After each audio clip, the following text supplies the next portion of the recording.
espírito, eu estou morto.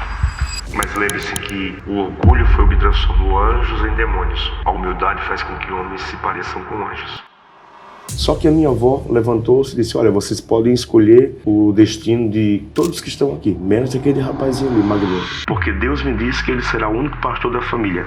E eu ouvi pela primeira vez uma voz muito poderosa. Aquela voz me disse: Lucier, o seu lugar não é aqui. Em resposta às orações da tua avó, Alzira, eu vim te buscar. O poder que existe em alguém dizer: eu acredito em você, talvez seja a única reserva de esperança que você pode guardar ao longo da vida, para não desistir. E estou vivendo hoje aquilo que Deus havia prometido enquanto eu estava orando há 20, 25. Essa fala: eu tenho um ministério, mas ninguém reconhece. Quem fala isso é mentiroso.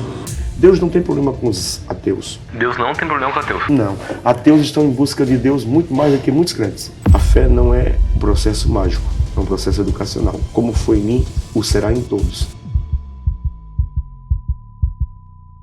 Qual que é a orientação que o senhor dá para alguém que quer ser um pregador, quer ser um pastor, quer ser um ministro? O estudo da teologia esfria o crente pentecostal? Como que foi o desafio de traduzir isso de uma maneira simples para as pessoas entenderem? Meus irmãos, a paz do Senhor, sejam todos muito bem-vindos ao Pode Pregar, o podcast oficial da Academia de Pregadores. Eu sou Giovanni Pereira e sempre nós trazemos aqui nessa mesa convidados muito especiais que estão aqui conosco na Academia de Pregadores, e você sabe que ao decorrer de todo esse podcast vai aparecer um QR Code na tela para você apontar a câmera do teu telefone e conhecer um pouquinho mais da estrutura da Academia de Pregadores. A Academia de Pregadores hoje é a maior escola bíblica online da América Latina e eu quero que você conheça tudo que nós estamos produzindo aqui. Eu tenho certeza que vai edificar a tua vida, edificar o teu ministério e Deus vai continuar dando graça e sabedoria para você. Queridos, olha só, esse é o episódio de número 10 e nós temos um convidado muito especial.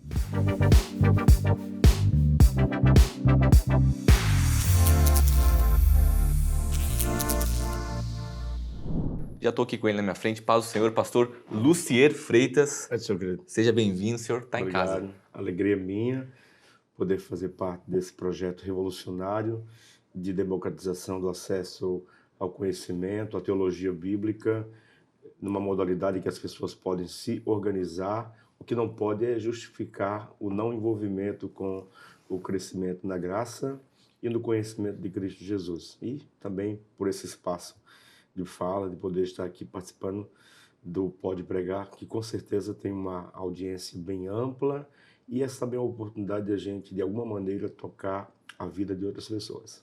Pastor Lucier, a gente tem aqui na academia a ciência de que a gente vai alcançar muitas pessoas com as conversas, né? Um testemunho, essa ideia do podcast.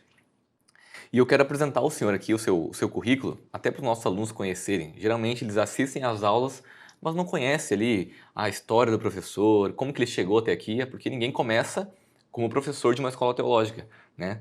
A gente tem um começo da nossa história e a gente vai conversar um pouquinho sobre isso com o senhor, mas eu quero só ler aqui o seu currículo, que é até extenso, né?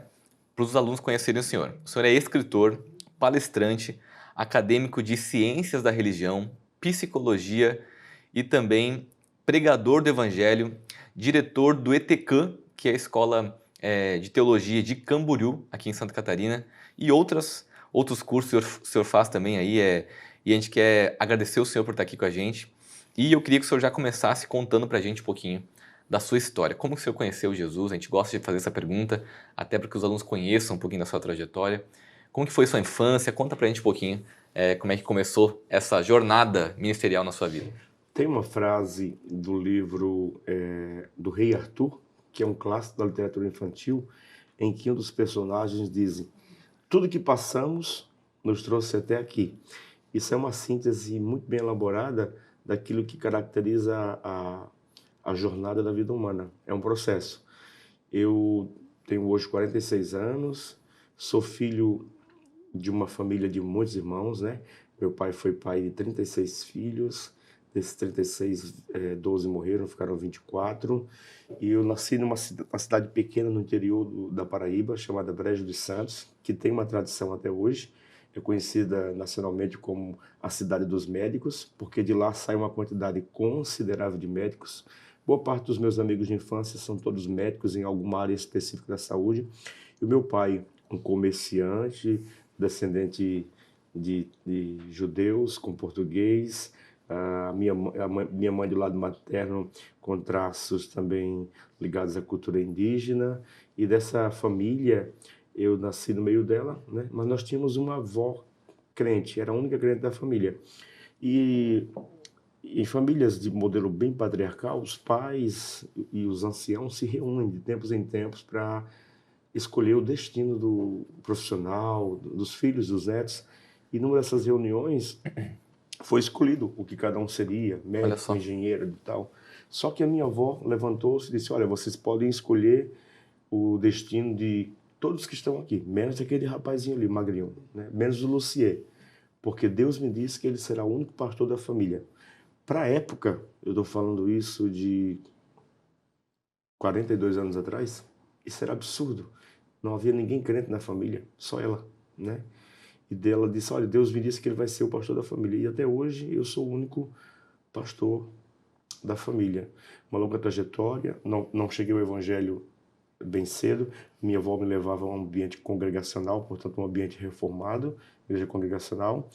Mas na adolescência, por conta da morte precoce do meu pai, eu tinha 16 anos de idade, ele morreu. Nós tivemos que migrar da Paraíba para o estado do Rio Grande do Norte, porque ele tinha muitos inimigos e o ambiente lá era bem violento mesmo, né? E ele tinha feito muitos inimigos, então nós corríamos riscos reais de alguma retaliação. Fomos para o Rio Grande do Norte.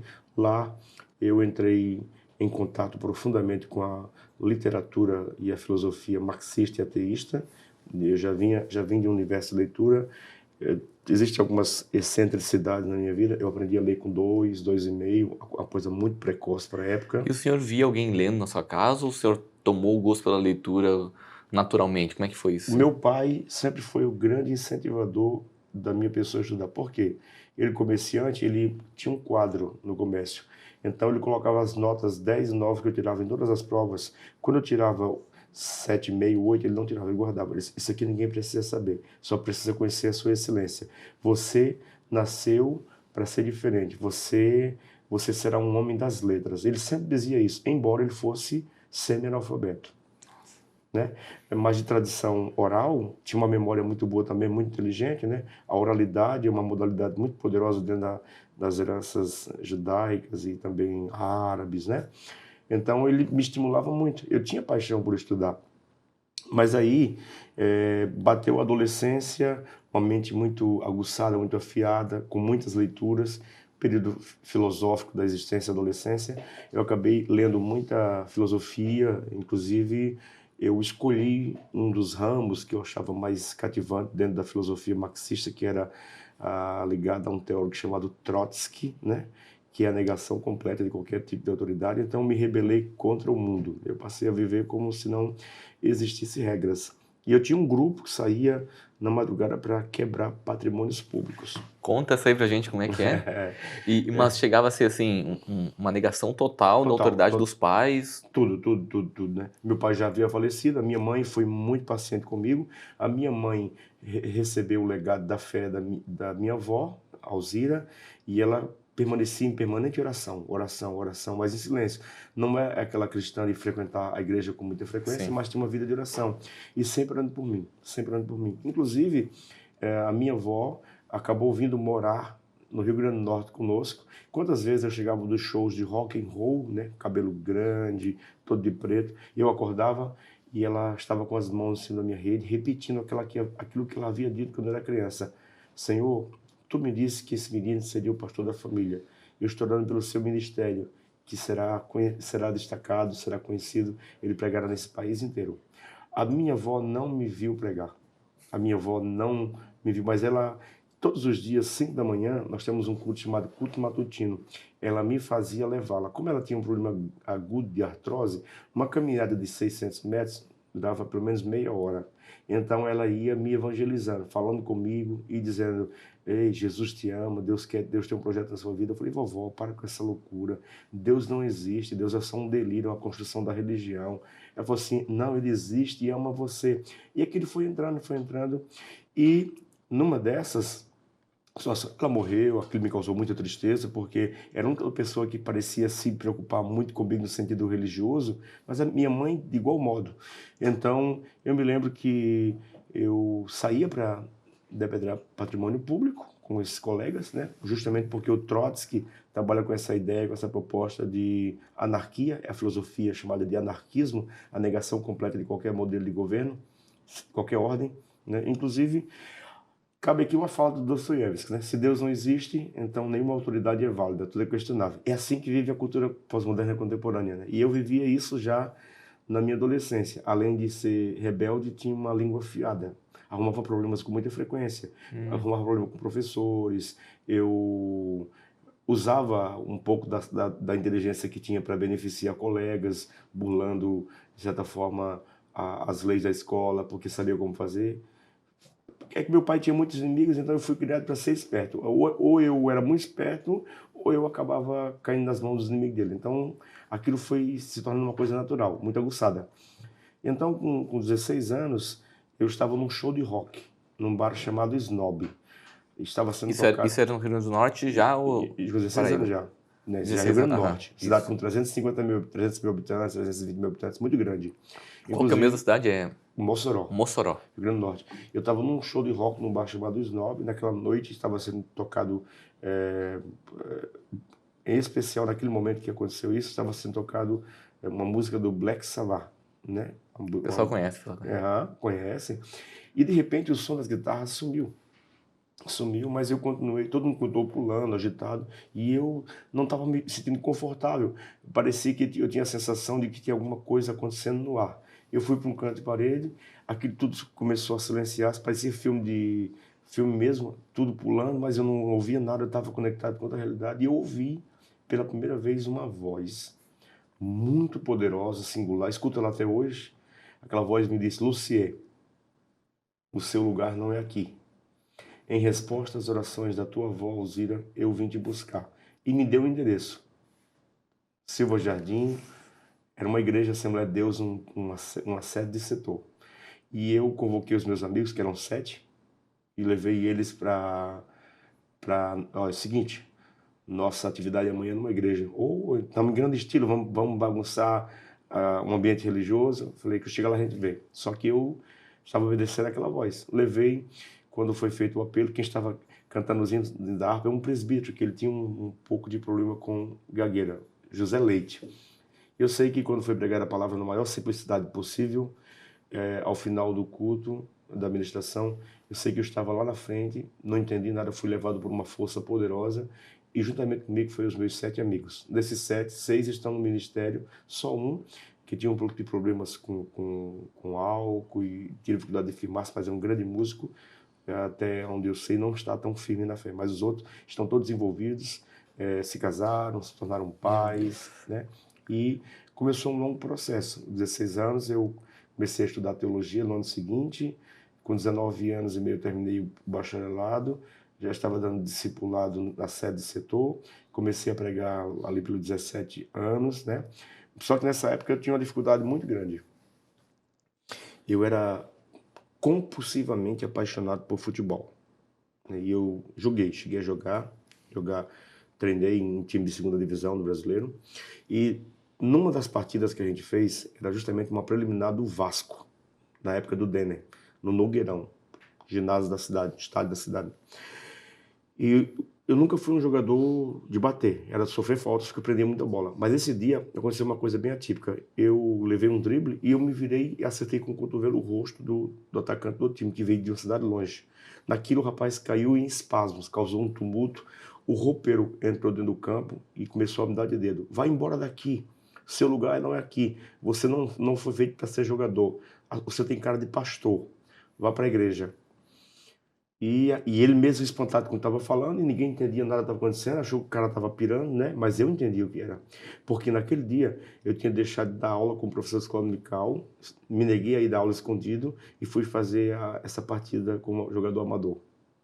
Então, Deus é um caçador implacável, né? Foi no meu rastro até que foi me envolvendo. Não foi tão simples, né? Não foi tão simples porque como eu bebi muita filosofia ateísta, então a minha vida foi uma vida de tormentos existenciais que eu não desejo para ninguém, mas foi justamente na literatura que eu recorri à literatura para poder, então, lidar com todas as minhas inquietações. Primeiro ano de crente, eu separei 150 livros sobre tudo que estava relacionado ao cristianismo. Comecei a ler. Quando eu esperei que teria uma igreja acolhedora, as minhas perguntas, as minhas inquietações, as minhas provocações acabaram esbarrando numa realidade que eu não conhecia, que era o analfabetismo bíblico-teológico que reinava naqueles ambientes. Então eu tive que trilhar o caminho do autodidatismo. Não tinha acesso ainda à educação formal, teológica ou acadêmica. Então eu comecei a comprar livros, a ler como louco, né? Automaticamente isso me gerou uma série de problemas porque eu me tornei rebelde. Dentro da igreja eu era rebelde. Eu me levantava em palestras, desafiava palestrantes, fazia pastor passar vergonha. Então algumas vezes fui amaldiçoado com palavras. Em escolas dominicais disseram que meu fim era desviado e que eu voltaria para o rock, para o ateísmo, onde eu nunca devia ter saído. Mas aí surgiu a figura de um líder chamado Rivadavia. Outra figura que me inspirava muito era o Ubirajara, que é um grande especialista em escatologia, pregador também. Esteve esse ano em Camboriú para me ver. E esse Rivadavia me chamou e disse: bicho, tu é esquisito.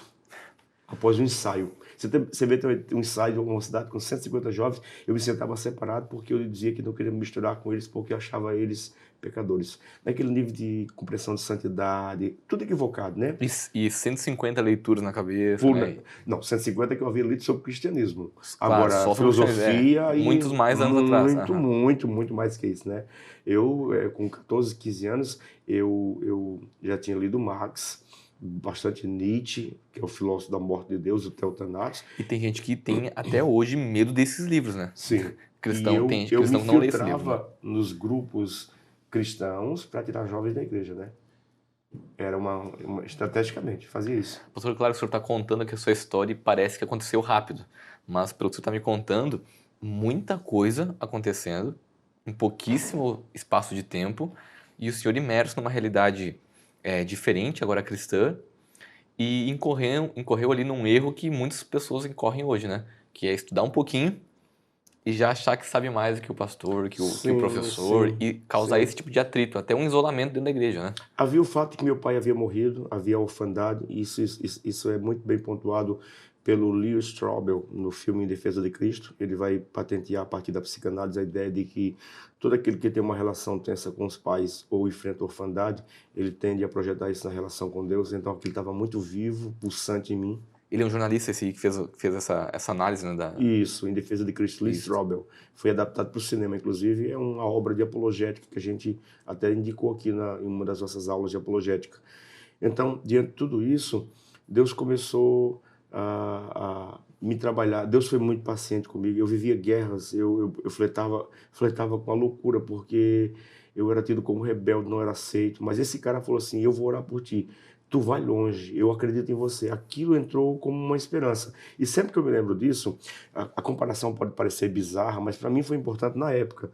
Como eu lia muitas obras e biografias de pessoas determinadas, entre elas que eu admirava muito a figura do Abraham Lincoln, que teve uma trajetória extremamente difícil e ele não recebia nunca nenhum elogio de ninguém.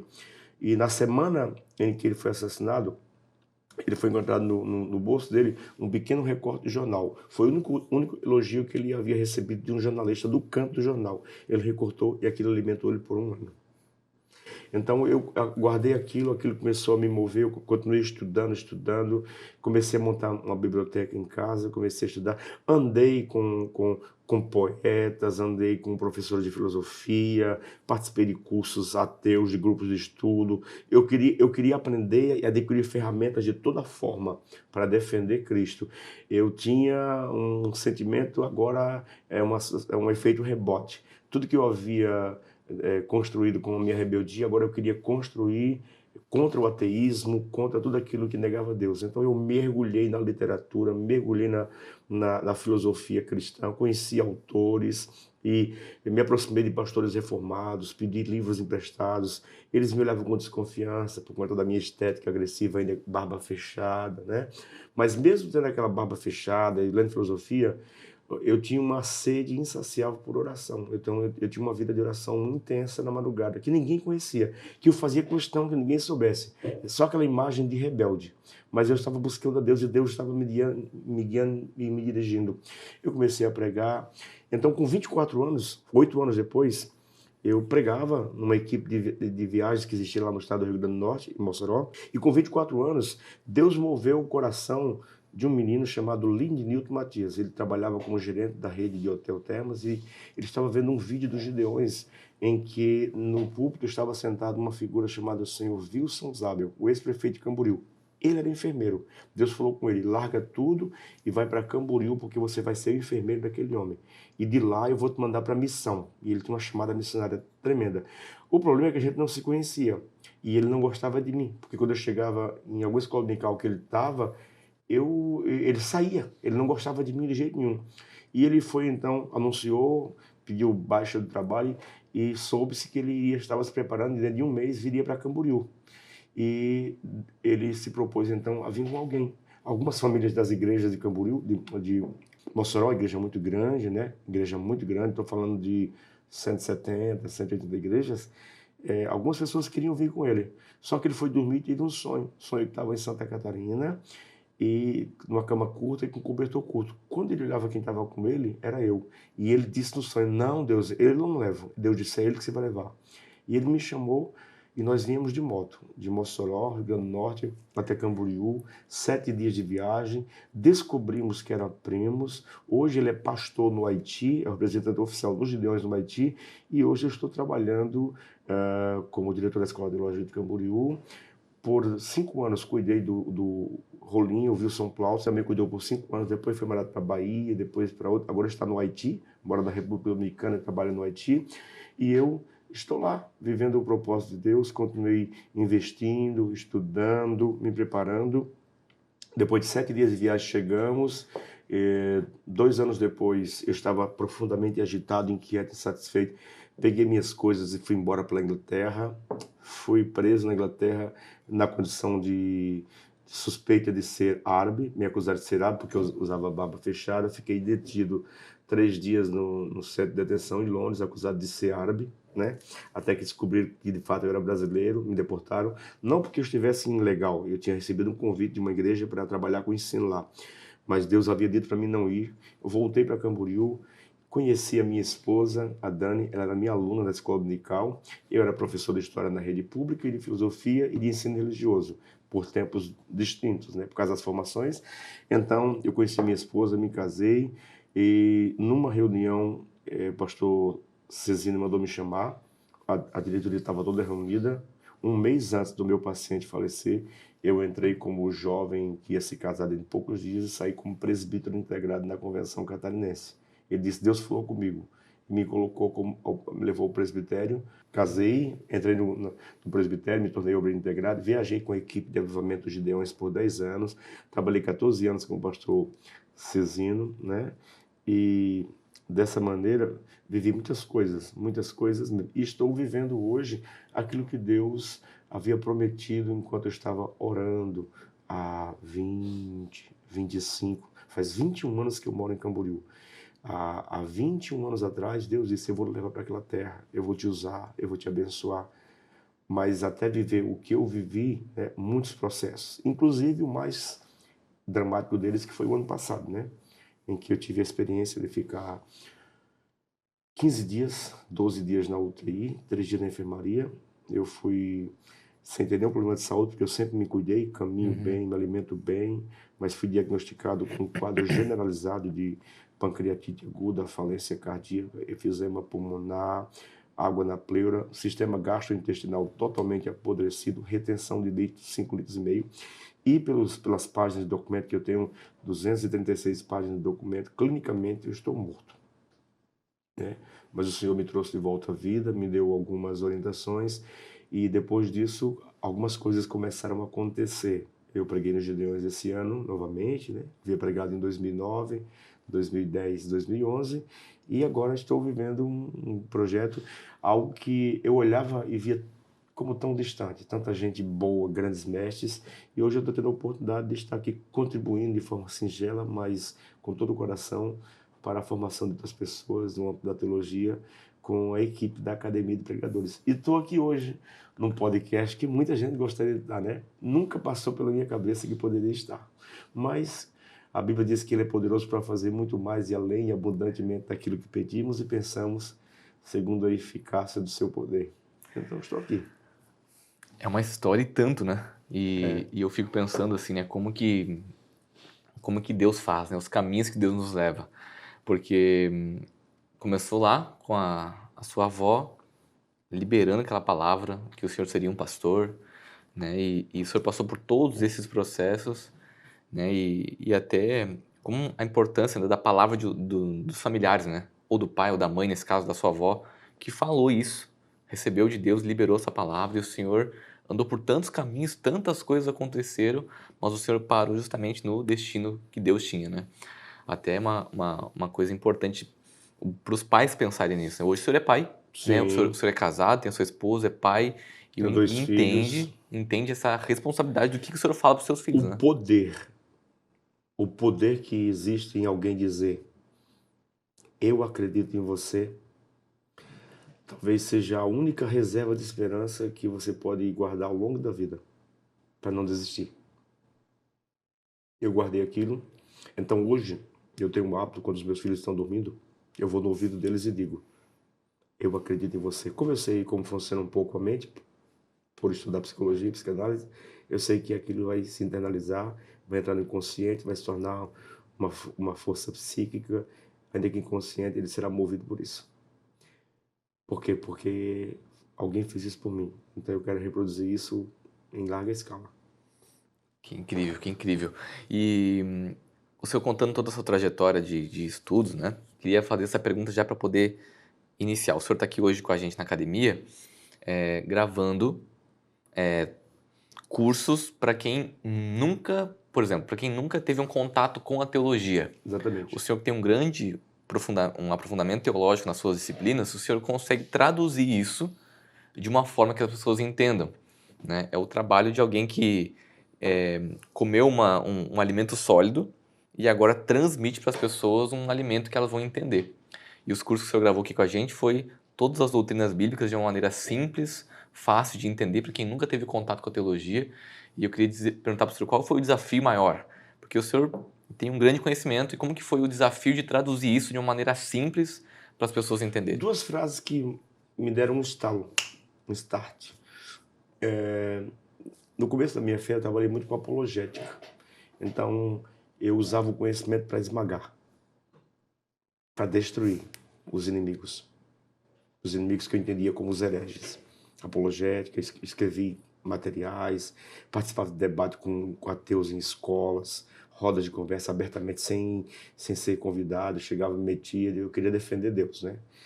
E eu queria ver mesmo era aqueles que negavam a fé e o cristianismo passando vergonha, né?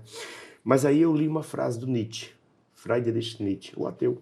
Ele disse, nós que caçamos monstros, temos que tomar cuidado para no processo não nos tornarmos também monstros.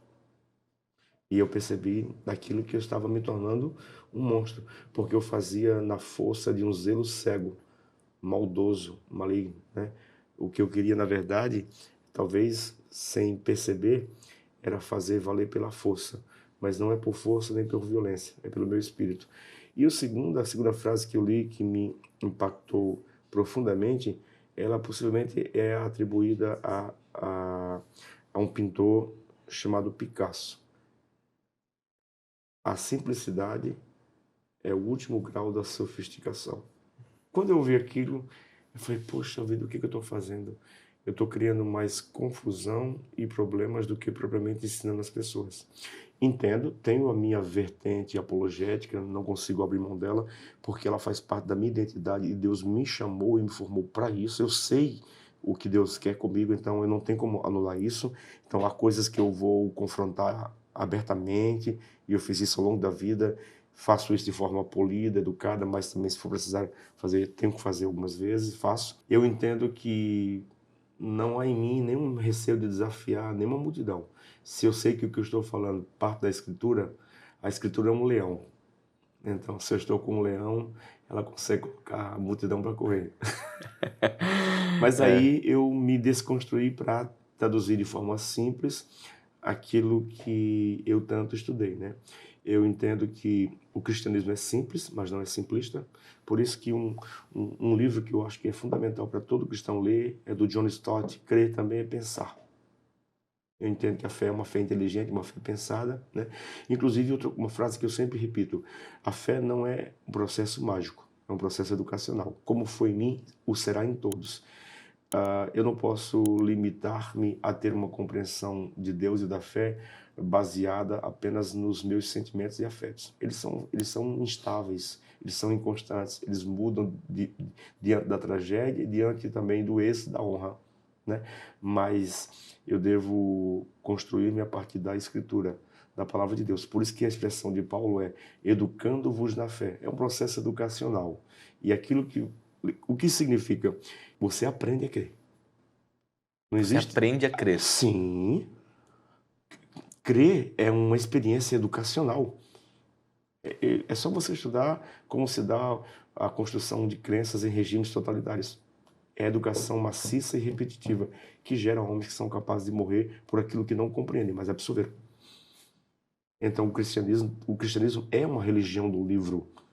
Se Deus quisesse falar comigo de forma especificamente mística, eu creio nos dons, sou pentecostal, tenho dons, Deus me deu, os uso de forma muito cuidadosa, mas o critério da minha fé é a Escritura. Eu não posso ajustar a Escritura às minhas experiências. As minhas experiências precisam se ajustar à Escritura. Isso é um princípio de equilíbrio. E eu fui aprendendo a falar simples. E eu percebia que, ouvindo grandes mestres mesmo, eu percebi, às vezes me irritava, porque eu ia lá querendo ouvir coisas complicadas e profundas, mas eles diziam, só que de forma simples, de forma que até as pessoas mais infantis que estavam lá entendiam. Eu saí insatisfeito, porque na verdade aquilo estava me confrontando. Você pode ensinar as coisas complexas de forma simples. Uma pessoa que me disse isso uma vez foi eu considero hoje um dos maiores mestres da nação brasileira, que é o pastor Altair Germano, de Pernambuco. Referência intelectual, teológica, inclusive estava esses dias num quadro da Globo defendendo do ponto de vista como educador cristão, né? E ele disse: você precisa aprender a dizer as coisas de forma simples. Mas como é que isso mudou? Essa é a pergunta que eu quero saber, assim, simples. Como que mudou? Porque Simples. O senhor tem muito conhecimento, um adolescente conseguiu me quebrar. Eu prego para adolescente na linguagem deles. Trabalhei por um tempo com a UADESC, né? Com os pregadores para adolescente na linguagem deles. Então, eu percebi que quando eu ia pregar para adolescentes, eu me soltava, eu ficava alegre e eu queria tocá-los. Quando eu ia pregar para adulto, eu pregava com raiva. Então eu falei, tem uma ferida em mim. Até que um dia eu preguei numa comunidade grande, famosa em Balneário, e um adolescente falou assim: posso perguntar uma coisa? Pode. Por que você prega? Ele disse: porque eu quero ensinar as pessoas, quero provocá-las a acessar o conhecimento de Deus. Ela falou assim: não me pareceu isso. Me pareceu que você quer impressionar. Nossa. Me pareceu que você quer mostrar que é inteligente.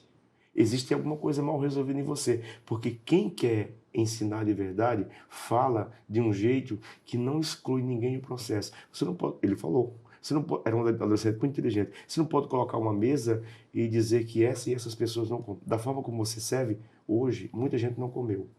Então eu acho que você precisa repensar isso. E aquilo eu levei para casa. Imagina. Eu fiquei furioso com ele, né? Eu pensei, quem é esse idiota, né? Mas não era. Aí eu fui descobrir depois, era um menino genial, com 21 anos, mas falava mandarim, inglês, era um intelectual, inteligentíssimo. Depois eu descobri, tornou-se amigo, fui padrinho de casamento dele e tal. Mas foi um corte preciso que juntou tudo e me acordou. Eu falei, gente, o que eu estou fazendo? Estou fazendo... Eu estava como aquele pessoal do contexto da guerra do Vietnã. A guerra acabou há 20 anos, mas eles estavam lá escondidos na mata armados. Eu não conseguia conciliar a ideia de apologética com viver em paz. Eu achava que eu vivia em estado de constante tensão. Isso eu trouxe para o contexto, para o início do meu casamento. Eu estava sempre tenso, porque estava em guerra com o mundo. Até que eu aprendi a descansar em Deus, entender e, acima de tudo, acho que essa foi a gota d'água que me fez mudar. O meu filho pequeno... O senhor é pai de duas crianças hoje, Isso, o Thomas tem 16 anos, ele já leu quase 700 livros. Nossa. E o Pierre tem 13, ele já leu quase 300 livros. Né? Livros grandes mesmo, calhamaços grandes, né? Eles leem, estudam. E o meu filho pequeno, ele queria porque queria um passarinho e eu resolvi criar. Só que eu nunca tive tato para essas coisas, para bicho. Hoje eu tenho por causa da esposa. A esposa é muito... Ela é versátil em tudo. Ela é boa mãe, é boa cozinheira, é boa esposa. É muito dinâmica, né? Ela é terapeuta, assistente social. Então, ela me humanizou, até de que ela me trouxe para a civilização, porque eu era muito xureque, existencialmente. Eu fugi do meu próprio aniversário a última vez que fizeram, para não participar. Eu era muito xureque, né? Mas pessoas não desistiram de mim. Né? Deus falou assim, você é um ogro, mas a gente vai te mudar. E o que aconteceu? Eu achava que era só dar comida. E eu comecei a dar comida demais para os passarinhos. E eu comecei a matar passarinhos empapados. E um dia um pastor velho falou assim, é isso que você faz quando você está pregando. Aí aquilo me doeu, Pensei seriamente em desistir. Falei, não, eu não consigo fazer nada certo. Aí, numa dessas, eu estava com esse mesmo passarinho e ele morreu. Porque eu matei ele. Aí o meu filhinho falou assim, o Pierre, com 8 aninhos, papai, o senhor é pastor. Ore para Jesus ressuscitar o meu passarinho, eu quero ele de volta. Eu falei, filho, mas não é assim que funciona. Por que não? Então ele me fez perguntas que eu tinha que responder e eu não conseguia responder uma criança. E eu falei, meu Deus, eu não consigo comunicar Cristo para o meu filho. Como é que eu estou comunicando para adultos? Cheio de complexos, de problemas, de bloqueios, de crenças limitantes. Então tudo isso me fez repensar. Inclusive, eu aprendi com a sabedoria proverbial bíblica e judaica que é possível dizer coisas de forma muito simples. Muito simples, né? O Machado de Assis tem uma frase que é assim, pode elogiar, já está morto. Olha que coisa magistral. Aí eu fui juntando tudo, porque a minha mente ela faz conexões muito rápidas. Eu juntei tudo, quando eu percebi que eu me tornei prisioneiro de um mundo que eu havia criado. E eu falei, não, não é isso, não foi para isso que Cristo me chamou. Então Cristo começou a ministrar no meu coração, o Espírito Santo começou a trabalhar. Eu comecei a ler autores que também foram me desconstruindo. Eu aprendi gradativamente, então, a destilar, entender que não dá para dar tudo de uma vez, mata as pessoas. Aquilo que eu suporto, os outros não suportam. Eu tive um professor de psicologia, fundamentos filosóficos e epistemológicos. Ele me via falando às vezes, e eu defendendo Cristo, na sala, na universidade, era uma loucura. Ele me disse, Lucier, ninguém suporta luz intensa demais por muito tempo. Vão se cansar de você. O que você tem é interessante, mas é dito de uma forma cansativa e chata. Aquilo tudo foi juntando. Aí eu falei, eu preciso reaprender. Aí eu comecei a ler pedagogia, eu comecei a ler didática, eu comecei a ler... Aí outro processo de 2, 3 anos para ressignificar tudo aquilo. E eu testei pela primeira vez quando eu fui pregar para adolescentes. Em vez de pregar sobre tentação, eu preguei sobre o tema, putz, a coisa tá feia. E houve uma interação completa, aquilo foi um sucesso. E eu fiquei faceiro, eles gostaram e eu entendi que eu havia descobrido um caminho.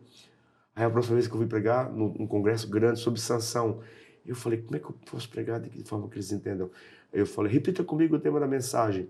Esse cara sou eu, porque o nome sanção significa pequeno sol. Aí eu falei sobre o narcisismo, o individualismo em processo de construção de identidade na adolescência. Eles entenderam. E eu falei, esse é o caminho. E eu comecei a usar o mesmo método para pregar para adolescentes, velhos. Mas o que me impactou mesmo foi uma vez que eu fui pregar para uma turma de velhinhos, dar uma aula sobre Trindade. Eu falei, meu Deus, como é que eu vou fazer? Que é um assunto difícil teologicamente, né? Como é que eu vou explicar isso? E eu estava com meu filho. O Pierre foi comigo, ficou lá no banco, meio quietinho, e ele estava com um head spinner. Aquele negocinho que corda na mão, né? Com 3. E eu olhei ele mexendo, 1, 2, 3. Ele rodava. Eu falei, já sei como é que eu vou explicar a Trindade. Aí eu falei, pessoal, meus irmãos, Pai do Senhor, ó, aqui são cada um dos membros da Trindade no tempo. O Pai, o Filho e o Espírito Santo. Aí eu rodei. Porque ficou só uma coisa, né? Falei, isso aqui é a Trindade na eternidade. Pronto, dali a aula ficou extremamente simples, rimos, nos alegramos, e eu ganhei o carinho de um monte de vozinho e de vozinha. Aí aquilo foi me modelando. Jesus fazia isso, né? Fazia. Jesus falava de uma forma tão simples que todos os materiais que ele usava para a confecção dos seus sermões era aquilo que as pessoas usavam no dia a dia, só que ele dava sentido novo. Inclusive, os estudiosos dizem que ele resgatou meio que do ostracismo as parábolas. No contexto, ele estava caindo em decadência. Ele eleva as parábolas a um nível de excelência pedagógica. Pastor, minha pergunta é assim, ó. Como que eu, um estudante de teologia, faço para fugir da arrogância teológica? Estou tendo acesso a muitos cursos aqui na academia, estou aprendendo bastante, eu vou chegar na minha congregação e vou pregar o que as pessoas não vão entender. Como que eu faço para fugir disso? De forma prática, professor, falar isso para a gente. Os pregadores que estão pregando agora estão com muita teologia na cabeça ou muita arrogância intelectual. Como que ele transmite isso de uma forma simples? Francis Bacon, conhecido popularmente também como Chico Toicinho, né? Ele disse certa vez que eu nunca conheci homem mais simples que fosse, que eu não pudesse aprender algo novo com ele. A diversidade de pessoas que Deus usa na Bíblia nos mostra isso. Amós era um profeta, mas era boiadeiro. A linguagem que ele usa, né? Abacuque, a linguagem que ele usa, não. A ideia é entender o seguinte: por mais que você seja inteligente e tenha adquirido um certo nível de conhecimento, todas as pessoas que estão lhe ouvindo têm vivências e histórias que seriam capazes de colocar você no bolso. Então vá devagar. Você não é o último bolacha do pacote, né? A ideia é que isso também parte da insegurança. A tentativa de provar que você sabe alguma coisa que você está estudando, ela tem a ver com insegurança, que é uma expressão do orgulho. No que consiste o orgulho? É o anseio de ser aceito. Então, muitas vezes, eu percebo que isso brota, primeiro, carências não tratadas, inseguranças. Por favor, entenda, admita isso, busque ajuda em alguém que possa lhe ajudar a encontrar um processo de cura. Por quê? Porque, do contrário, você vai projetar nas pessoas, porque tudo aquilo que eu não trato, eu transfiro. Então, eu vou transferir para as pessoas aquilo que elas não merecem, né? Elas não merecem. O John Stott tem uma frase que é magistral. Ele disse: o púlpito é um lugar perigoso para qualquer filho de Adão. Dificilmente você sobe lá sem ter o seu ego inflado. Você é uma voz solitária, dizendo às pessoas como resolver os problemas delas e colocar ordem no mundo delas. Quando, se elas reverberassem e pudessem devolver a fala, elas também mostrariam que a gente tem um monte de desordens e que a gente quer consertar dos outros. Então, o Henry David Thoreau, ele diz o seguinte: cuide do seu quintal primeiro, depois saia para cuidar do quintal dos outros. Então, veja, isso é um princípio básico de psicanálise. Aquilo que Pedro fala de Paulo é muito mais sobre Pedro do que sobre Paulo. Então, quando certos pregadores têm certas falas repetitivas sobre certos assuntos, é porque, no fundo, elas abrigam dúvidas e incertezas. E a única forma de elas fazerem isso é gritar bem alto para os outros para calar a própria angústia dela. Isso é sério, isso não é invenção, isso é real. Só que desconstruir-se nisso pede humildade. Mas lembre-se que o orgulho foi o que transformou anjos em demônios. A humildade faz com que homens se pareçam com anjos. Incrível. Incrível. Pastor, como é importante assim, a gente ter isso em mente, né? O pregador, ele precisa ser alguém que estuda, né? O senhor não está negando a necessidade do estudo para o pregador. Na verdade, ele tem que ser um estudante compulsório da palavra e de bons livros, mas ele também não pode ser alguém que é arrogante do seu conhecimento, né? Senão ele não comunica a mensagem e ele deixa de ser importante para o seu ofício, que é pregar. E ele não é a questão não é o quão bem eu prego, mas o quão as pessoas entendem e transformam suas vidas e mudam suas vidas através da palavra, né? Sim. E como que o senhor enxerga essa relação assim do conhecimento teológico? A gente tem hoje, infelizmente, ministros que não estudam, né? A gente tem ministros que aprenderam a pregar, aprenderam a técnica da pregação, se a gente pode dizer assim, mas não se dedicam ao estudo. Qual que é a orientação que o senhor dá para alguém que quer ser um pregador, quer ser um pastor, quer ser um ministro, né? E às vezes não se prepara para isso? Como é que o senhor enxerga essa? Eu cresci pregando em praça pública, porque não tinha oportunidade na igreja. Não tinha mesmo. Não tinha porque as pessoas tinham medo de me dar o púlpito. Com medo do que eu podia falar. Porque eu tinha saído do ateísmo, lia muito, né? E um dia eu estava num culto na praça pública, Praça da Liberdade, Mossoró, Rio Grande do Norte. E tinha muita gente, era uma feira grande. E deram oportunidade para um rapaz. E ele começou a pregar. Não importa se o seu problema é um problema psicossomático, Jesus pode curá-lo. E eu fiquei, aquele me cativou, olha que cara inteligente. No final eu procurei e falei assim, ô meu irmão, Pai do Senhor, cara, que bom de ouvir pregar. Só me explica uma coisa, o que é um problema psicossomático? Ele disse, cara, eu não sei. É que eu vi esses dias um lugar, achei muito interessante e resolvi colocar aqui. Por que eu estou falando isso? Porque eu descobri, mediante leitura e conversa com muita gente do país afora, que há pregadores que repetem textos porque aprendeu a decorá-los ouvindo. Ele nunca leu aquele texto mesmo na Bíblia. Isso é assustador, E é mas é real. corriqueiro, acontece muito, né? Muito. Ele não, se pedir para ele localizar mesmo, ele não sabe onde é que está. Agora veja o que Paulo diz. Procura apresentar-te a Deus aprovado. O que é aprovado em grego? Você vai ficar chocado. É aquilo que a mulher faz com uma agulha. Coloca linha no fundo de uma agulha. Psicomotricidade fina. O que ele está dizendo é, você foi chamado não para alfinetar as pessoas, mas para costurar rasgos. Então você precisa preparar-se, você precisa trabalhar, porque a psicomotricidade fina, ela é trabalhada com o tempo. Com o tempo. Geralmente quando você vai tentar colocar, é difícil, porque tem uma área do cérebro, né? A área de Broca, né? Que trabalha nisso, isso dá trabalho, isso leva tempo. Então, é um exercício contínuo. E nós precisamos, literalmente, acima de tudo, se você constata que você tem algum nível de orgulho, e esse orgulho nasce do despreparo, da arrogância, porque o arrogante é aquele que parou de crescer, né? A humildade me obriga a andar curvado. Aprenda a lidar com isso como uma coisa que é essencial. Eu tenho o hábito até hoje de fazer culto doméstico em casa. Eu não leio a Bíblia para extrair mensagens para os outros, mas para alimentar a minha alma. Inclusive, eu leio textos que me humilham na minha mesa de casa, enquanto eu estou lendo. Como é que é o seu culto doméstico? O que o senhor faz no culto doméstico? Geralmente, eu leio um texto, como eu sou pastor e professor, eles pedem para explicar. Eu explico. Mas geralmente a minha esposa também explica, os meninos tiram alguma dúvida, se mais isso. Às vezes o que era para ser 5, 10 minutinhos, vira meia hora, 40 minutos. Acontece às vezes, não é sempre, né? Mas acontece. E eu explico, a gente canta 2, 3 hinos da harpa, a gente é meio que assembleia raiz, né?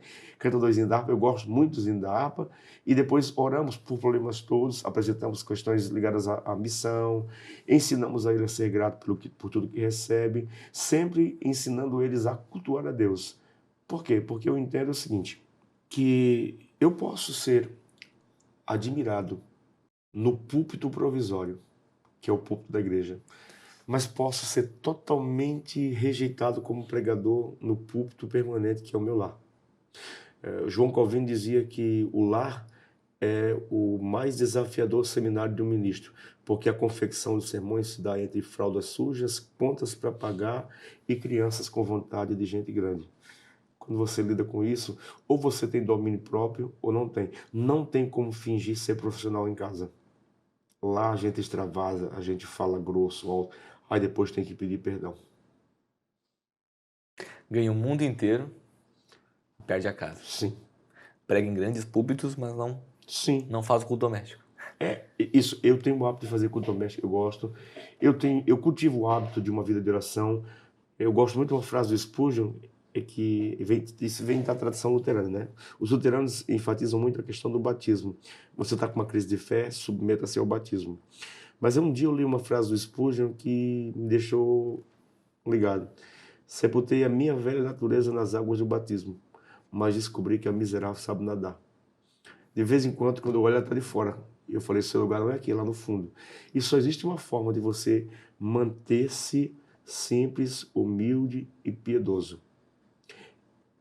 É começando diariamente na presença de Deus. Aqueles que fogem do Senhor no começo do dia, correm o risco de não achá-lo no final dele. Meu Deus. Deixa eu perguntar para o senhor, como é que é a sua vida de oração? Qual que é a importância da vida de oração como pregador? Central. Isso é uma pergunta que a gente tem que fazer. Central. Eu passo muito tempo estudando.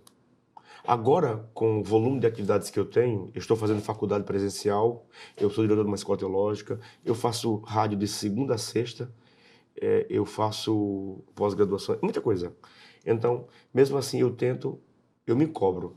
Você ore o mesmo tempo de horas, ore o mesmo tempo de horas que você gasta estudando. Então, eu tento equilibrar. Então, na semana, eu tenho um hábito, eu tenho amizade com pessoas simples, que não tem nenhum destaque no púlpito, mas tem vida piedosa de oração. Então, eu me reúno 2, 3 vezes por semana no tempo sede. Eu faço isso já há algum tempo. E oro com elas. A gente ora das 11 à 1 da manhã. Às vezes a oração tá gostosa, vai um pouco mais. Eles vão embora, dá vontade de eu ficar. Eu chego em casa, em vez de dormir, dá mais vontade, eu fico mais um pouquinho ali. E é assim que eu vou conduzindo a vida. Por quê? Porque a velha natureza quer voltar. Quer voltar, né? Por exemplo, eu tive que ter muita paciência e domínio próprio de Deus agora com os haters, né? Muita, Na internet, muita fala maliciosa, o ignorar completamente a sua história, te julgar por um recorte que nem foi você que fez, foi que fizeram. Você descredibiliza alguém que é professor de hermenêutica, que trabalha com línguas originais, que sabe, entre aspas, minimamente está falando após anos de estudo, mas como a gente vive uma cultura de empoderamento do sujeito, a verdade não está no texto, está em quem interpreta, então eles acham que eles estão certos. Eu tive que ter paciência, porque eu não respondi ninguém, mas a vontade deu. Eu fiz um comentário ou outro assim, mais teológico, né? Ah, Jesus no templo com 12 anos pregando. Eu falei, gente, ele estava fazendo bar mitzvah, ele não estava pregando. E no bar mitzvah havia uma série de perguntas dadas ao adolescente para ele estudá-las para depois perguntar aos rabinos. O diferencial de Jesus é que as perguntas que ele fez e foi feita ali não estavam ensaiadas. Foi uma coisa singular, mas ele não estava pregando. Ele estava conversando com o doutor da lei. Ele volta com 30 anos quando inicia o seu sacerdócio e se apresenta como Messias na sinagoga de Cafarnaum. E o Espírito do Senhor está sobre mim. E depois essa palavra se cumpriu. Mas com a idade que toda a cultura bíblica judaica estabelece para os profetas, para os sacerdotes. Não existia essa da precocidade. Ah, mas teve rei que governou com 8 anos. Não. Eles eram liderados por um conjunto de anciãos. Ele tomava a decisão. Por que um menino de 8 anos vai entender sobre estratégia de guerra? Você entende? Mas eu tive que pensar e aí foi que eu falei assim, bem, responder ali não vai resolver nada.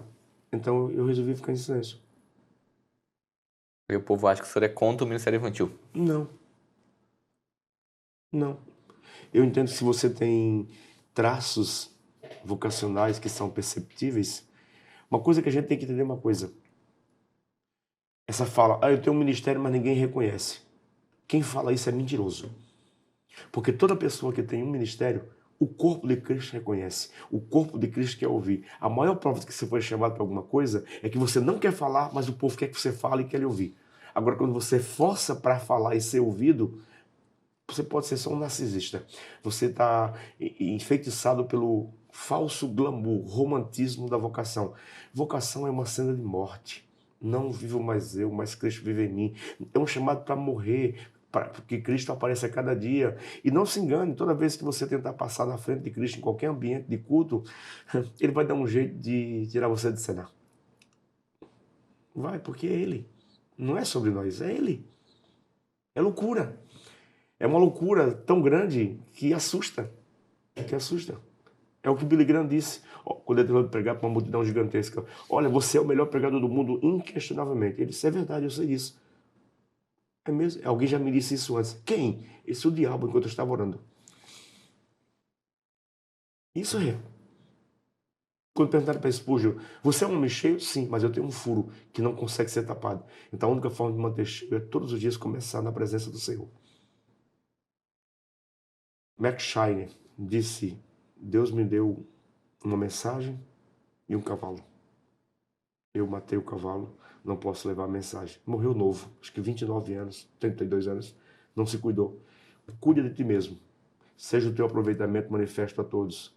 Entenda que para você falar com elegância, com decência, com profundidade, uma hora, às vezes você precisa estudar 15. Mas ninguém precisa saber disso. Você não precisa postar que está estudando.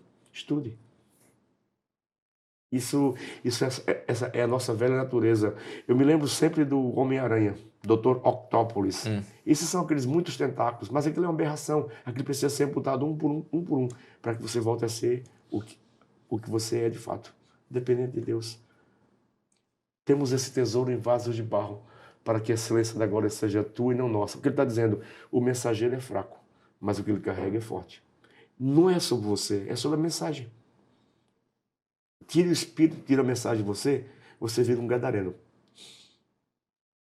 E ninguém quer estar perto de gadareno. Pastor Luciano, o senhor, na sua fala, e eu percebo isso, as pessoas que estão nos ouvindo, e até na conversa informal, o senhor cita muitos livros que o senhor leu, cita muitas pessoas. O senhor falou aqui de referências que o senhor tem no Brasil, na pregação. E como que essas pessoas moldam assim a sua vida? O quão importante é ter referências ministeriais? Porque fundamental. Porque às vezes as pessoas acham que não, eu sou um isolado, né? Eu nasci, meu ministério ninguém reconhece, como se ninguém reconhece meu ministério. Isso é síndrome de Elias, né? E agora eu sou alguém que cresceu sozinho, não tenho referências, minha referência é Jesus. Como é que o senhor lida com isso? Qual a importância de ter referências no ministério de pregação? Eu sou pentecostal clássico, dispensacionalista clássico, pré-tribulacionista, mas eu aprendi uma coisa com a tradição luterana. Eu fiz pós-graduação em hermenêutica com os luteranos por 2 anos. E eles disseram o seguinte, você nunca pode descartar uma verdade da Escritura. O aprendizado e a maturidade nunca é uma experiência solitária. É uma experiência mediada. Você precisa dialogar com a comunidade. E a comunidade tem que ter liberdade de poldar os seus excessos. É ela que vai te preparar e vai te reconhecer como você é, um chamado para o ministério. Quando você não ouve ninguém, você pode, na verdade, estar movendo-se a partir de delírios, de adoecimentos. Então você tem que deixar se ouvir. Então eu sento para escutar. Eu tenho 46 anos. Não sei calcular quantas horas eu passei sentado, mas eu tenho certeza, se fosse calcular em termos de percentuais, de 100% do tempo que eu passei em pé, não chega a 10% do que eu passei sentado. Lendo, ouvindo, pesquisando, estudando, inclusive ouvindo ateus às vezes em salas de aula. Porque, embora sejam ateus, eles dominam áreas do conhecimento que eu precisava e não conhecia. E eu me apropriei daquilo para usar como ferramenta apologética para a defesa da fé. Então, 3 coisas. Primeiro, nós precisamos se renovar em leituras. Por exemplo, eu estou aqui, estou gravando, mas até brinquei com os meninos, né? Esse mês está chegando na minha casa 30 livros. Eu comprei essa semana. Eu vou ter que lê-los. Sobre assuntos os mais variados. Por quê? Porque eu carrego comigo sentenças que me definem as coisas intensas de forma muito simples.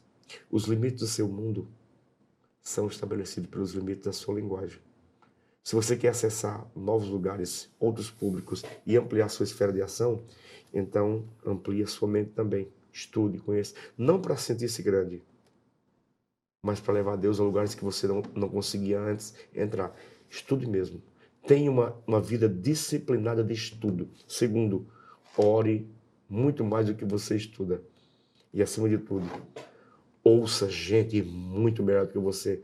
E modéstia à parte, tem muita gente melhor do que a gente. Tem. Que nem sempre é conhecida.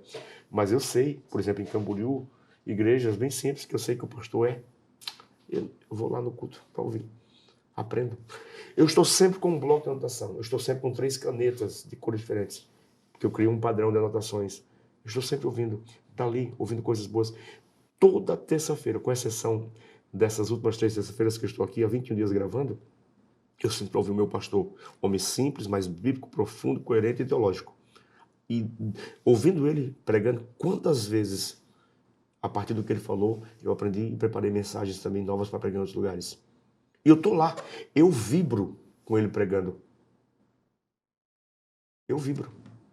Eu vibro ouvindo gente extremamente simples, que de repente não teve o acesso nem a determinação que eu tive. Por quê? Porque a primeira coleção de livros que eu comprei, meu pai tinha falecido, a gente mudou para o Rio Grande do Norte, e uma senhora tinha uma fossa e ela disse assim, se você esgotar essa fossa, eu dou dinheiro. Eu queria comprar uma coleção, a Barça. Eu, sem nenhum tipo de material de proteção, TI, né? Como é que chama? EPI. TPI. Eu contraí infecção, fiquei uma semana hospitalizado, mas a minha alegria quando saí de lá com febre era comprar a minha primeira coleção de livros. Então, para mim, a fé passa pela leitura, a fé passa pela literatura. Persiste em ler. Esse é o princípio regulador da minha vocação. Paulo disse para Timóteo. E isso é importante, né, a gente pensar, porque como que o senhor tem esse vasto arsenal de armas, né, digamos assim, na pregação. O senhor falou ali da conexão que o senhor faz com temas contemporâneos da atualidade. O senhor citou lá a sua pregação no Gideões, que, se eu não me engano, desse ano foi primeiro você começa, depois você melhora, né? Depois você melhora. Você melhora. E o senhor acha que essa contextualização com coisas que estão acontecendo na realidade, você é alguém muito antenado, né? Procuro estar sempre atento a tudo. Nas coisas que acontecem na contemporaneidade, né? Como que o senhor acha que um pregador ele precisa lidar com essas questões atuais? O senhor falou aí dos pregadores mirins, o senhor falou dos estudos, o senhor cita muitas pessoas que estão produzindo conteúdo, inclusive nas redes sociais. Sim. Né? Como que o senhor enxerga essa importância do pregador estar antenado com essa realidade? É atribuído a Karl Barth ou possivelmente a Moody. O pastor tem que ser alguém que tem que ter na mão esquerda a Bíblia e na mão direita o jornal do dia. Ele não está falando de ler jornal. Está falando de o homem que não conhece o seu tempo, nada tem a dizer a ele. Por exemplo, nós estamos num contexto de escalada da violência, no contexto do Oriente Médio. Sabemos a importância da escatologia de Israel para a escatologia. Sabemos. Mas nós temos que ser biblicamente escatológicos. Nós não podemos ser escatofóbicos nem escatomaníacos. Porque quando você não conhece corretamente a escatologia, você vai interpretar esses textos de forma equivocada. Você é um escatomaníaco, viciado em dizer coisas que às vezes não tem conexão com a realidade do texto. Ou escatofóbico, você tem um horror a qualquer tema de escatologia. Eu gosto muito de ensinar e tentar provocar crianças a ler o Apocalipse. Aí me perguntaram, mas como, professor? Isso não é possível. Vai dar medo. Vai dar medo, vai não. Eu falei, qual é o tema central da literatura universal? Basicamente, o arquétipo, estou usando uma linguagem do Jung, de que o cavaleiro mata o dragão para salvar a mocinha. Onde é que está isso? Em Apocalipse. Então deixa o menino ler. Não vai fazer mal. Não vai dar pesadelo. Vai gerar paixão por compreensão. Por exemplo, Salmo 23. O Senhor é meu pastor, nada me faltará.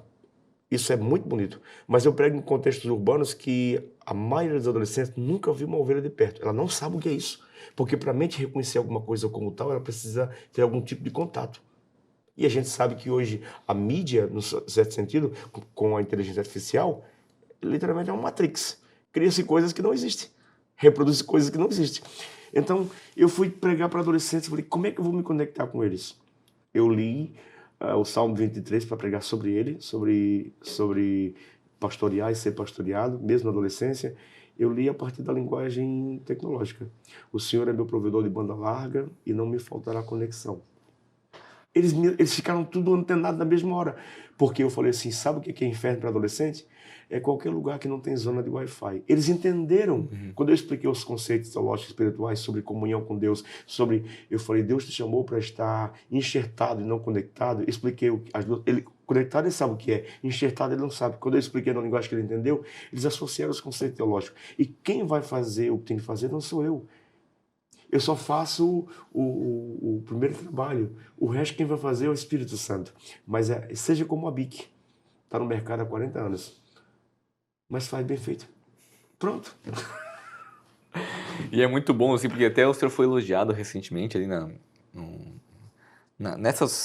nesse seu despontar na tecnologia, nas redes sociais, como que o senhor pensa esses títulos dos sermões, né? São que identifica com as pessoas e conversa com o público que vai ouvir a mensagem, né? Eu fui pregar uma vez para um público só de deficientes e cegos. Eu falei sobre o cego de Jericó e eu preguei sobre o tema coisas que só cego vê. Pronto. Eu já cativei a atenção deles. Porque tem coisa que só cego vê. E o que é? Tem que estudar para saber. Pastor Lucier, e o seu nome? É um nome diferente, né? É. O senhor me contou um outro momento que não era Lucifer, né? Era Lucier. Como é que surgiu o seu nome aí? É um nome diferente que as pessoas... Quem é Lucier?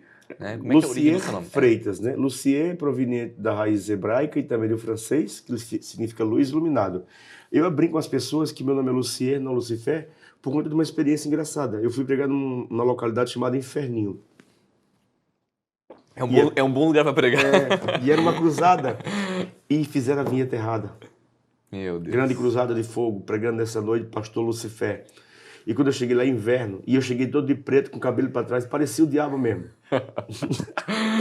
E aqui todo mundo me olhando assustado, até que eu descobri que tinha uma coisa errada e eu ouvi a vinheta. Eu falei, é isso. Aí eu me senti muito tentado a saudá-los assim, eu cheguei bem calmo, assim, estilo Dom Corleone, né? E eu pensei em fazer assim. Mas eu me lembrei que eu era pastor, não podia fazer aquilo, né? Aquilo era uma grande oportunidade. Havia uma expectativa, uma curiosidade. Pode vir alguma coisa boa do que é ruim? Um cara com o nome desse pregando. E naquela noite muitas pessoas aceitaram Jesus como Salvador na cruzada. Um erro foi, se você tirar bom proveito dele, ele pode se converter em um meio de graça. Como usando uma linguagem da reformada, né? Meio de graça. Pastor Lucier, o senhor estava falando ali sobre o começo do seu ministério, né? E eu estou tentando pensar o que o senhor disse para a gente poder ligar aqui as coisas. O senhor falou que passou por muita coisa difícil. Muito. O senhor está com 46 anos. Muito. O ministério é um fardo, mas também é uma honra, né? O que o senhor faz assim para se manter firme em Jesus nesses momentos difíceis? O senhor contou da experiência que o senhor era ligado a um grupo que invadia propriedades, essas coisas, depredava propriedades, sim, né? Bem rebeldia adolescente. Né? Rebeldia. O senhor falou sobre o seu momento no hospital. O que o pregador, que é alguém que leva outras pessoas a conhecerem a Cristo, deve fazer em momentos de dificuldade financeira, familiar, crises? Como que o pregador lida com isso? Lutero diz que teologia se faz com a escritura e com o sofrimento. É um bom professor, o sofrimento. Quando as pessoas dizem para mim, eu não gosto de sofrer, eu falei, então eu vou lhe recomendar o budismo. Vai ser budista. Né? Porque o cristianismo é uma experiência de sofrimento. Quem quiser servir piamente a Cristo, padecerá perseguição. Se o que eu prego e o meu ministério gera mais fã-clubes do que opositores, provavelmente tem alguma coisa errada no que eu estou pregando. Ou o que eu estou pregando é outro evangelho, ou o que eu estou pregando ninguém está entendendo. Isso é que se provoca, né? Mas é real. Isso é real. Olha como é que Paulo define o seu ministério na igreja a quem mais se entregou, mais se doou. Finalizando o capítulo 14 de 2 Coríntios. Em 2 Coríntios ele defende o apostolado porque a igreja está abraçando falsos mestres e rejeitando ele. Ele diz, eu vos gerei. Mas ele termina dizendo no capítulo 14, e eu sei que amando-vos cada vez mais serei menos amado. Mesmo assim estou disposto a me desgastar por vós. Porque os sinais do meu apostolado são conhecidos de vós. E Paulo não elenca sinais, prodígios, ele coloca isso esporadicamente. Ele diz, na muita paciência, nos sofrimentos, nas aflições. Eu acho que Paulo sofreu muita coisa. Muita coisa. Então, quando eu lido com alguma perseguição, eu falei, isso não é perseguição, isso é fama. Fama? É fama, comparado ao sofrimento de Paulo. Ele disse, não quero, irmãos, que ignoreis a tão grande e tamanha angústia que nos sobreveio na Ásia, 2 Coríntios 1:8. Tamanha foi que até da vida nos desesperamos. Mas foi bom que fosse assim para que não confiássemos em nós mesmos, mas em Deus, que até dos mortos ressuscita. A mesma consolação que fomos consolados, vos consolamos. Paulo está dizendo que o sofrimento me torna terapêutico. Como eu reajo ao sofrimento, me torna alguém impregnado de propósito. Eu decidi encontrar propósito em tudo que eu passei. Perda do pai, violência, eu estou falando de muita violência, eu vi muita coisa, muita violência de perto, escassez, pobreza. Eu tive que recomeçar do zero algumas vezes, do nada, né? Eu estive na missão, eu fui missionário no estado do Piauí por um tempo, com a minha esposa e filhos. Então eu conheci realidade de sofrimento. E quando eu entrei com contato com gente que sofria muito mais do que eu descobri que, na verdade, eu estava reclamando sem razão nenhuma. Então, o sofrimento, ele está atrelado à experiência do ministério. Paulo disse, temores por fora, tremores por dentro. A opressão das igrejas. Então, inevitavelmente, quando você é posto no ministério, você carrega nas costas e na testa um alvo. A nossa luta não é contra a carne nem contra o sangue, é uma batalha espiritual. Será feito de tudo, sem muita pressa, de forma muito estratégica. Não ignoreis os seus ardis para descredibilizar você. Porque se você exerce influência sobre 100 mil pessoas, quando você cair, ou você ceder, ou você desistir... Por exemplo, um pregador reconhecido nacionalmente, ele não pode simplesmente, numa semana, chegar e dizer na igreja, gente, eu vou ficar sem pregar por um ano. A igreja pentecostal não admite isso. A reformada já tem uma outra leitura. Mas você dizer isso, não, vão dizer assim, ó, está escondendo algum problema. Por quê? Porque nós criamos um tipo de percepção de quem nos vê como se a gente fosse desumano. Aí Paulo diz, cuida de ti mesmo, porque fazendo isso, te salvarás tanto a ti como aos outros. Paulo está dizendo, viva o ministério, mas não perca no ministério a alma, nem a vida. Não pode ser um fardo. É pesado, mas não é um fardo insuportável, porque esse peso você carrega com Deus e em Deus e pelo Espírito, mas que te trará embates, lutas internas, anseios de fuga. Eu vou resumir para você o livro de Jonas. Vontade de desistir? Sim, o livro de Jonas. Capítulo 1, eu não vou. Capítulo 2, tá bom, eu vou. Capítulo 3, eu estou aqui. Capítulo 4, eu sabia que eu não devia ter vindo. Isso é Jonas. Isso não é sobre Jonas. É sobre a maioria de nós. Porque no fundo, quando as coisas realmente apertam e a gente lida com pressões e opressões tão desumanas algumas vezes, eu não desejo para ninguém o que eu experimento. Em especial quando eu saí do hospital, né?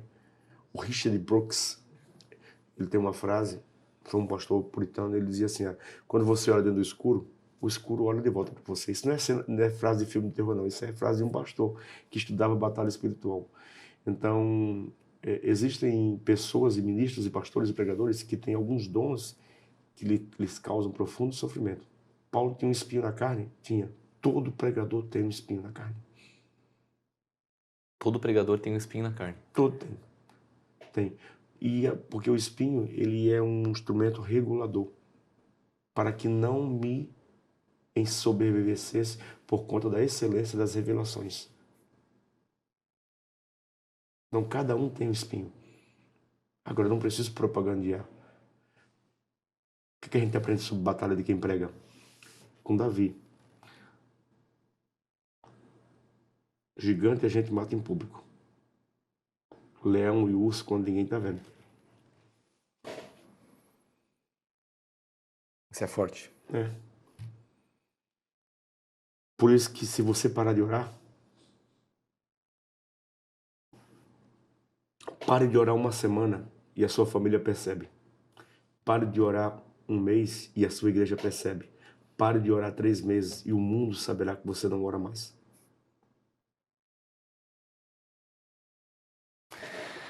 Pastor Lucier, o senhor falou aí sobre a sua trajetória, e a gente já está caminhando para o final. O senhor gravou quase 100 aulas aqui hoje, né? Esses 21 dias, né? Quase 100, né? Deu 91 aulas. 91 aulas. Até então, agora. Bastante Encerramos coisa. hoje, né? Isso. Logo, logo a gente vai estar disponibilizando tudo isso na nossa plataforma. O senhor contou a sua trajetória de embates com ateus, até dentro da igreja, né? Sim. E isso foi uma experiência que o senhor citou. Eu sou um cristão, quando eu fiz faculdade, eu me envolvi na faculdade com grupos cristãos na faculdade, que tem muitos hoje, né? Muitos. Tem a ABU. Eu trabalhei com a ABU. Me envolvi com a ABU por um tempo. Então tem vários hoje grupos cristãos na universidade. Um jovem cristão que está nos ouvindo agora é pregador, prega na igreja, nos adolescentes, nos jovens, mas ele também está imerso no ambiente acadêmico. Como que eu me torno um pregador na faculdade sem ser chato? Como você falou que, né? Eu carrego algo precioso, mas eu não sei transmitir isso. Como que eu sou alguém que testemunha da minha fé na faculdade sem me tornar inconveniente com as pessoas? Existe um livro chamado Apologética Gentil. Gentil não de pagão, gentil de generoso, educado, culto. Você pode dizer a verdade e quando ela é dita em amor, ela pode vir com o peso de um soco, mas será acolhida como um abraço. Jamais as pessoas ouvirão você se você não deixar claro que você se importa com elas de verdade. Se elas perceberem que você ama, elas suportarão você dizer para ela coisas que até mesmo sejam duras para ela, porque elas saberão que quem está dizendo ama elas. Mas se for apenas uma tentativa de repente, gerar uma certa popularidade, ser respeitado, será um projeto mal sucedido. Você vai ficar marcado, gerar inimigos, né? Então, existe forma de dizer. Eu aprendi a duras penas, aprendi errando, errei bastante, entrei em confrontos abertos, né? Mas a gente amadurece, né? Amadurece com o tempo. Experiência é o nome que a gente dá aos nossos erros. Quando a gente amadurece, a gente aprende. Mas aquilo que eu te falei, às vezes a violência da fala, a rudez da fala, é um reflexo do despreparo. Despreparo. Procura apresentar-te a Deus aprovado. Antes santificai a Cristo o vosso coração, para responder com mansidão àqueles que perguntam acerca da razão da esperança que é em vós. Preparo. Um jovem perguntou para isso, o Gil, o que eu faço para ter uma vocação e um ministério excelente? Ele disse, o que você quer? Pregar. Por quê? Eu amo pregar. Ele disse, corrija a visão. Não é amar pregar. É ter compaixão pelas pessoas que você prega. Então, se você tem essa perspectiva, as pessoas perceberão. Outra coisa, a gente, quando fala de posicionamento não é ser chato, não é ser inconveniente. Não, é você saber que existirão momentos específicos que situações se abrirão e que a sua voz, a partir de uma conduta respeitável, será solicitada. Quando você é solicitado e você fala, aquilo encaixa como uma luva. Eu tive um semestre na faculdade que era uma aula muito tensa, que era discussão de gênero. Mas assim, terrível. E houve uma preparação de 2 semanas para aquele seminário e as pessoas esperavam o pior deles, até porque eu estava lá. E eu era conhecido por confrontar desde o começo da faculdade. Só que naqueles dias, eu orei e jejuei bastante. E eu escutei muito e não falei quase nada. E quando eu falei, eu estava tão cheio de Deus e de misericórdia que eu vi o professor ateu chorar. Ele disse, eu nunca tinha percebido isso por esse ângulo. Eu falei, mas isso está sendo dito há 2000 anos pelo cristianismo. É que você não conhece o cristianismo. Você tem leituras marxistas do cristianismo. Vá às fontes. Como? Está aqui, estou te dando uma Bíblia. Pronto. E deu certo. Ele terminou, aquele professor ateu, um doutor pela Escola de France, novo. Ele disse, você prega com frequência em Itajaí? Eu falei, prego. Você me daria o seu contato? Quando você vier por aqui, me avisa, quero lhe ouvir pregar.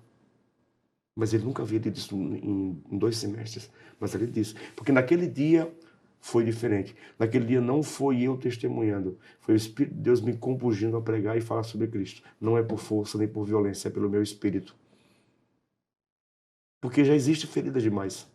Já existe quem fira demais. Já existe gente armada demais. Já existe gente doente demais.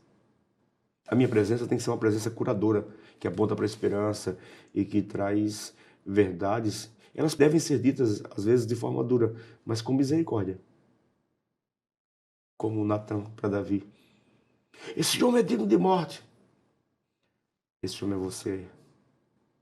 O nome disso é psicologia reversa. Sabe por que Natan resgatou Davi? Porque ele resgatou o coração de pastor que ele tinha. Ele apelou para o zelo de pastor. Lá, quando ele começou, ele protegia as ovelhas. Ele disse assim, esse homem fez isso? Ele deveria proteger a ovelha. Resgatou o pastor que havia em Davi. Você é o homem. E ali Natan, ele fala uma grande verdade na cara de Davi. E continuou, amigo. Às vezes não é o que falar, né? Mas é o como falar. Você não pode falar a mesma coisa do mesmo jeito para pessoas diferentes.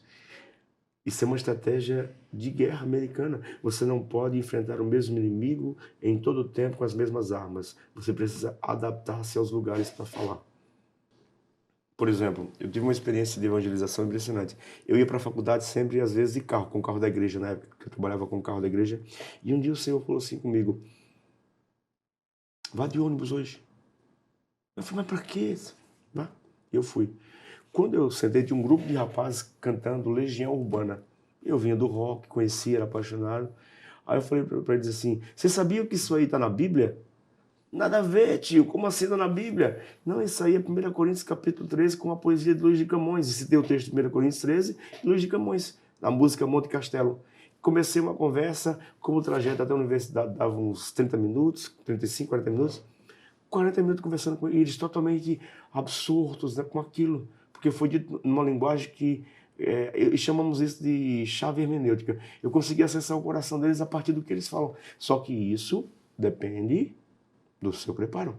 Se eu não conhecesse... Eu estudava a história das letras, a filosofia por trás das letras, porque o Renato Russo era existencialista, como outras bandas. Eu estudava filosofia existencialista, compreendia a letra, então aquilo tornou-se uma ferramenta. E tudo que eu colocar a serviço de Deus vai ampliar o meu raio de ação. Né? Pastor Lucier Freitas, quem é Jesus para o senhor? É a imagem visível do Deus invisível, do ponto de vista de Paulo, em Colossenses 2, 9, 10 e 11. Para mim, é o epicentro em torno do qual eu giro e existo. É inimaginável para mim pensar a minha vida sem ele, porque sem ele a minha vida será reduzida a caos, fúria e incerteza. E se eu não conhecesse, eu teria que transformar uma estrofe de Shakespeare em minha vida. A vida é uma piada contada por um idiota em um dia de fúria, sem sentido. Mas agora ela ganhou sentido, porque eu estava em busca de algo, eu estava tentando reconectar-me com as realidades eternas e metafísicas. E eu encontrei alguém, aliás, alguém que me encontrou sabe o caminho de volta. Eu e o Pai somos um. Deus estava em Cristo reconciliando consigo o mundo. O grande desafio agora é aprofundar esse relacionamento. Não vivo mais eu, mas Cristo vive em mim. Essa é a meta para uma vida toda. Isso não acontece de forma mágica, nem de final de semana. Mais uma. O estudo da teologia esfria o crente pentecostal?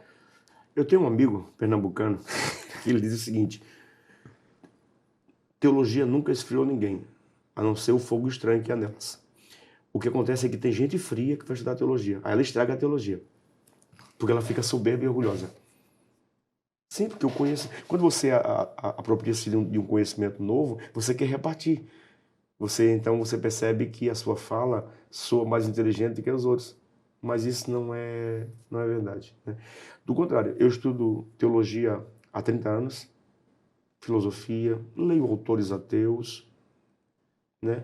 Mas como eu encontrei Cristo, e Cristo para mim é uma chave hermenêutica, eu interpreto tudo isso. Deus não tem problema com os ateus. Deus não tem problema com ateus. Não. Ateus estão em busca de Deus muito mais do que muitos crentes. Deus tem problema com o cínico, que está morto, mas não admite que está morto. ele vai levando a vida. Ele é um ateu cristão. Eu vou resumir isso numa frase de Agostinho. Ela pode soar meio pouco ortodoxa.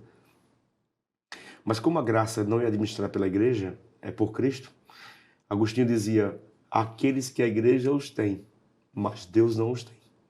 Aqueles que Deus os tem, mas a igreja não os tem. Infelizmente isso é verdade, em muitos aspectos. Como... Isso não é uma apologia nunca ao movimento desigrejado. Claro. Ao contrário, o meu lema é, não deixando de congregar-vos, como é costume de alguns. Congregar é fundamental. Congregar é fundamental. Sim, em especial quem prega. Quem prega tem que sentar para ouvir gente mais simples que você e mais inteligente que você. Isso vai lhe dar equilíbrio. Pastor, a importância do Espírito Santo para o crente pentecostal. Hoje em dia a gente vê muitas pessoas deixando de acreditar no batismo do Espírito Santo, principalmente para nós que somos pentecostais, porque estudaram, leram livros porque a maioria das pessoas que produzem conteúdo na internet, os grandes players de produção teológica na internet são reformados. Sim, são cessacionistas. São cessacionistas. Para um crente pentecostal, a importância do Espírito Santo, estudar a pessoa do Espírito, como que você enxerga isso? Por incrível que pareça, assim, o pentecostalismo ele tem uma pneumagiologia bem própria, né? Ele dá muita ênfase aos dons do Espírito. Mas há uma dimensão que é negligenciada pelos pentecostais, que é o que é chamado de dimensão propedêutica do Espírito. Dimensão propedêutica? Sim, da ideia de ensino, de condução, de guiar aquilo que o aio faz, levar até os pés do pedagogo. Então, se você entender que o Espírito Santo quer nos ensinar, se você não entender isso, você perde de se beneficiar de uma coisa fundamental, que é o acesso a esse tutor. Então, quando eu oro, Espírito Santo, ilumina meu entendimento. E aí entra uma coisa que para mim é chocante. Não dá para explicar isso teologicamente porque esbarra nos limites da compreensão humana. 1 Coríntios capítulo 12, uma cultura que celebrava o conhecimento. Paulo diz, ninguém conhece melhor o homem do que o espírito do homem que nele está. Mas o Espírito de Deus que habita em vós, esse conhece as profundezas de Deus. Então, se eu me arriscar a me entregar num relacionamento pessoal com o Espírito Santo e ao Espírito Santo, eu poderei marcar a minha geração. Poderei. Então é fundamental. O Espírito Santo está em atuação. Eu particularmente tenho muitas experiências concretas assim de intervenções, de falas do Espírito de forma significativa em coisas muito simples e complexas. Por exemplo, todos nós lidamos com cansaço vocacional. Todos nós lidamos com essa experiência de cansaço, que você quer desistir de tudo. Uma vez eu fui pregar numa igreja grande em Itajaí e eu tomei uma decisão. Eu falei, eu vou pegar o dinheiro dessa oferta, eu vou comprar de álcool e eu vou queimar minha biblioteca. Eu estudo e eu não consigo acessar lugares, eu não consigo estar em lugares. Há pessoas que estão em lugares destacados, desperdiçando oportunidades maravilhosas, pregando para multidões, mas não se preparou para aquilo. E eu decidi. E assim, quando eu coloco uma coisa do coração, eu sou bem decidido. Quando eu terminei de pregar, uma moça veio do fundo da igreja, uma igreja grande mesmo, São Vicente, em Itajaí.